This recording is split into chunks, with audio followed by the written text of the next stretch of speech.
All right, I'd like to welcome Jeff to our class. He's going to be talking about some very interesting aspects of American culture. So, Jeff, why don't you introduce yourself and talk about what you do and how interesting golf can be for American culture? Hello there. My name is Jeff Maggert. I'm a professional golfer on the PGA Tour. I've been doing this for over 40 years now. I started playing golf when I was a child, 11, 12 years old. I played golf in high school and college, and then after finishing college, I decided that I would chase my dream of being a professional golfer. It took me all over the world, the Asian tour, the Australian tour, playing in Europe, and then eventually I made my way onto the American PGA Tour. Tell us about that. What is the PGA Tour? Tell us about that. Explain it to us because we know about golf, but we don't know so much. I think it's more of an American thing, although it is spread all over the world. I feel like Americans are the expert. The PGA Tour is based in America. It's probably recognized as the most prestigious professional golf tour in the world. There are other world tours. There's a European PGA Tour, Australian PGA Tour, Asian PGA Tour, but everyone's trying to make it to the PGA of America Tour, basically. To use an analogy, if you were a professional American football player playing in the NFL, is the top of the profession. If you're a soccer player, probably making it to one of the big European club teams would be your goal, because those are the best in the world. So the PGA Tour in America is that type of a tour. The best players in the world, the number one ranked players in the world, want to compete on the PGA Tour. So you just told us about your trajectory getting to where you are now, and you've recently been doing something big in golf, haven't you? Internationally. Well, I was fortunate enough. I started on the PGA Tour when I was 25 years old. I played 25 years in a row on the PGA Tour, multiple international events, and in our profession, once you reach the age of 50, they have what they call PGA Tour champions. And it's for all the players that are over 50 years old that have accomplished certain things in their career, winning tournaments, national competitions. And now I play on this select tour, PGA Tour Champions, and we play tournaments all over the world. We play most of our tournaments in America. We've played tournaments in Japan. The Senior British Open was just completed last week in England. Next year, we're going to have a tournament in Portugal. We have a tournament in Morocco. So we are a little bit of a worldwide tour. And what would you say to somebody who has never played golf before? What would you say to someone that wanted to get started? How would one go about it? Well, it's kind of, it has to be a little bit of a passion. It is a difficult sport to find a place to play, although it's growing. It's a little bit different than, say, playing soccer or baseball or basketball, where you just pick up a ball and go. You have to have a set of golf clubs. You need a practice facility, a driving range, and some instruction. In America, we have a program called the First Tee program, which is for young kids. It starts out through the school system. And they visit schools around America. And if you're interested in playing golf, they give you an opportunity to play and transportation to the facilities. So it's a very great organization in America. And I know that they're expanding worldwide and trying to introduce the same concept in other countries. That sounds like a very good opportunity. Also, for people who haven't chosen a sport yet, that could be an option. I don't know if we have a golf course anywhere near where we are here in Trondheim, but I can only imagine that the kids here they look up to what happens in the United States and they emulate a lot of the behaviors. And I feel like the positive part of it would be to go for sports, for music, the culture in general. I'm going to ask you now a question that I ask all of my guest speakers from the United States. It is about the American dream. Do you believe in the American dream? What was yours? And do you feel like you have achieved it? And just tell me your concept of it. Well, I definitely believe in the American dream. I didn't really realize what that meant until I started traveling around the world and playing golf. When I was young, 21 years old, I left America and I played 12 weeks in a row in Southeast Asia. I played in Hong Kong, Philippines, Singapore, um, Kuala Lumpur, 10 different countries in 12 weeks. And you get exposed to a lot of different cultures around the world.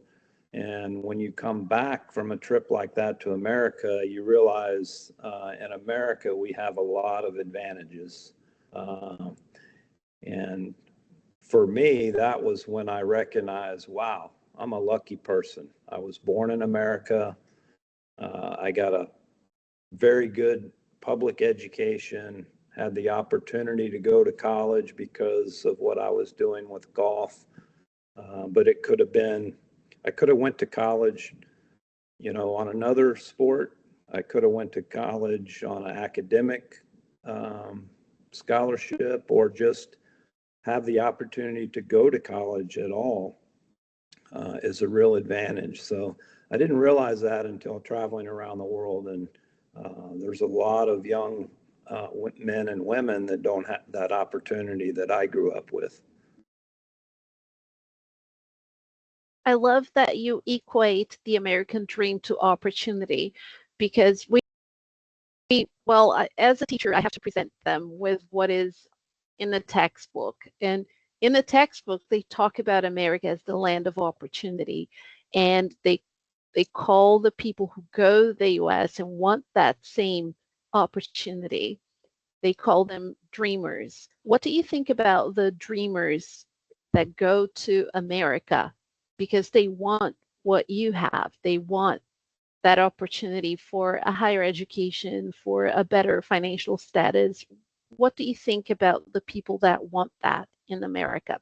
You can be as candid as you'd like. There is no right or wrong answer. There's no political agenda or anything. Just tell me as much as you can tell me. Well, uh, they they call it the American dream, but it's really it's the individual's dream and what you want to do with your life and having a plan. And if you're in America, the opportunities there for you to execute your plan. Um, and I think that's really what the American dream is.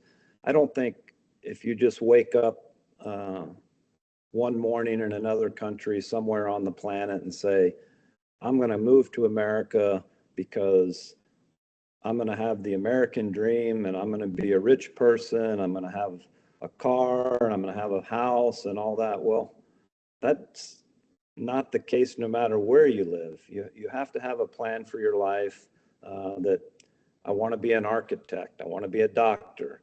I want to be a plumber. I want to be an electrician. And in America, you have opportunities to do all of those things. You're not limited. And the first thing is education. No matter where you start, you have to go to school and you have to have that education. It gives you the basis to move on to the next step. In America, we start in preschool, then we go to grade school, and then it's high school, and it's 12 years of growing up. And when you finish high school in America, you're usually 18 or 19 years old. In America, that's considered an adult. And then you have the opportunity to chase a vocation or continue your education through college. Most Americans choose college, but I can tell you in America, there's a trend of young people saying, I would rather just go right into the workforce and learn a skill. And you have those opportunities in America because we don't have a lot of skilled workers.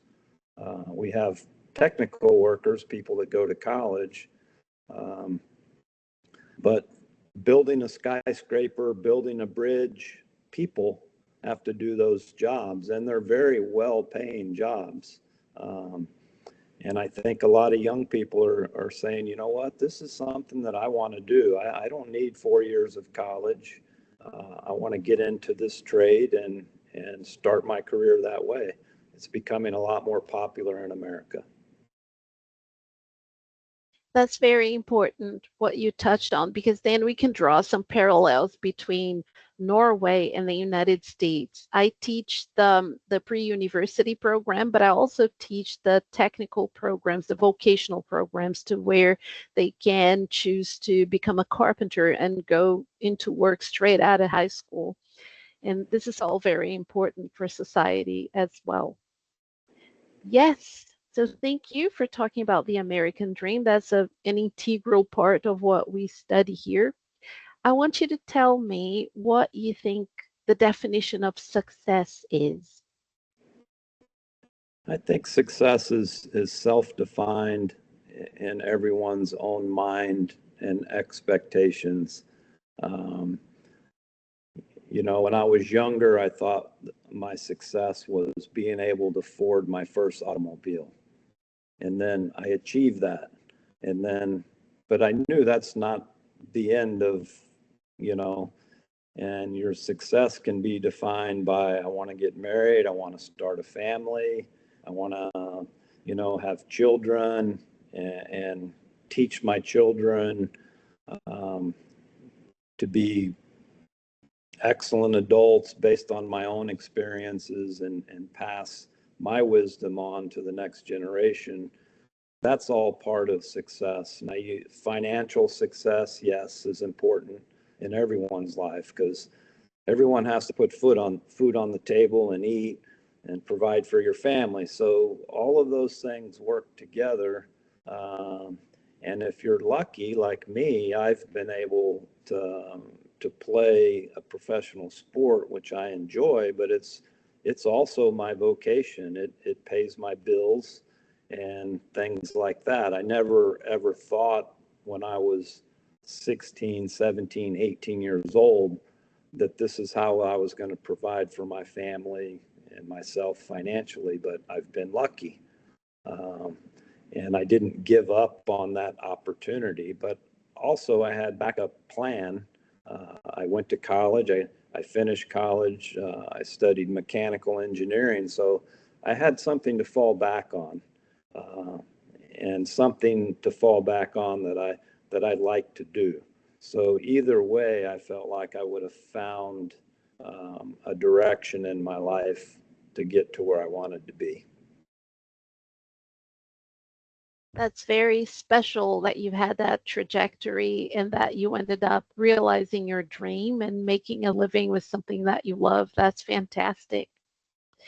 So, to finalize today, I want you to give some words of wisdom for the younger generations. And I often look back at how I was when I was their age, when I was 16 and 17, and there were no cell phones, there was no internet. So the dreams that we had back then were some of them seemed impossible, where we could go, what we could do. I finished high school in Sacramento, California, Oak Ridge High School. And I remember, oh, I want to go to film school and I want to be the next Whoopi Goldberg. That did not happen, but I love what I'm doing now. So, what would you tell this younger generation? Words of wisdom for their future. I think I have children of my own that are in college, and what I see with this generation is they believe what they see on their phone and the internet is reality. And to me, the phones and the internet is almost like watching a movie in the movie theater. A lot of it's not real. Uh, so it's a challenge for these young people. You know what? If I'm going to be on my computer, I'm going to read something. Let me read and gain knowledge, and not just sit and watch TikTok videos or Instagram, because that's not reality. That's just people being like a movie actor. They're just doing stuff. Um, and if you're going to spend time on an Instagram or whatever, there are knowledge based. I find myself going to YouTube to learn how to fix something on my car. This week, my truck was acting up. And so I went to the internet, typed in the problem, found a YouTube video, showed me how to fix it. I went to the automobile store, bought a new battery, took the old battery out, put the new battery in. And these are things that um, would have really been difficult without technology, because it's an easy job to do. And even my son laughed at me. He says, "Dad, what are you doing?" I says, "I'm going to change the battery in the car." He says, "Why don't you just take it to the guy who fixes those things?" And I go, "Well, then I have to pay that guy. I can do this myself and I can save some money." So that's my mechanical engineering education coming back. I can find a way to fix this. And I think young people should really, rely on their own smarts, their intelligence, to do more things themselves and use technology for that. And um, you know, don't sit around and just watch funny videos all day and consider yourself entertained. Use your brain, use technology, to enhance your education and your intelligence.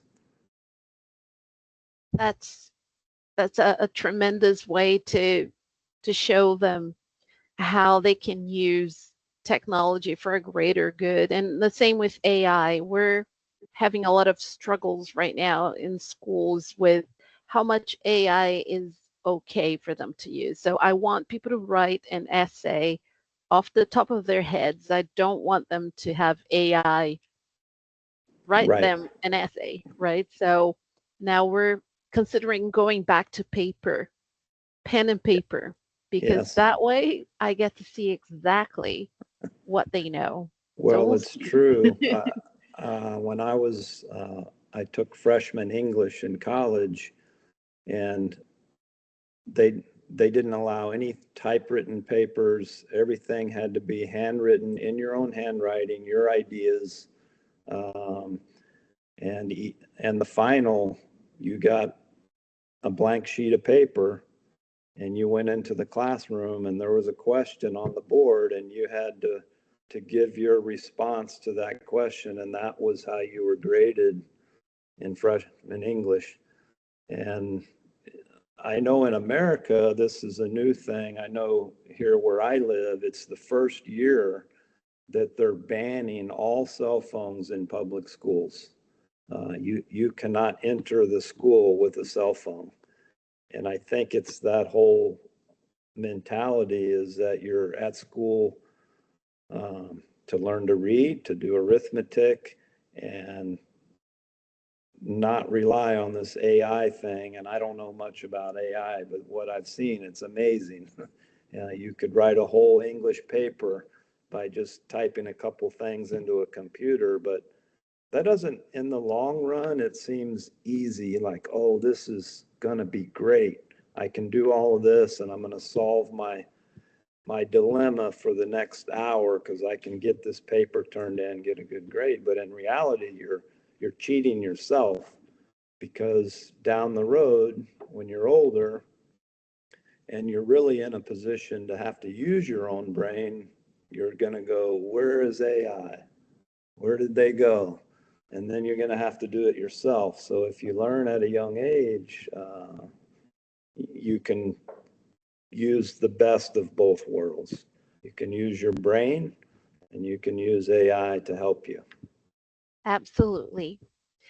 Thank you so very much for doing this. I am going to be showing your interview to my first years, but I'm also going to show them to some Brazilian teachers. I'm going to speak at a conference about these authentic listening experiences for EFL, because when people learn English, I think it's important that they hear a real person speaking spontaneously, not just reading from a script. So I feel like this is very important for education. And you've been fantastic. Thank you so much. No problem. Good luck to you. Thank you. Bye-bye. Bye.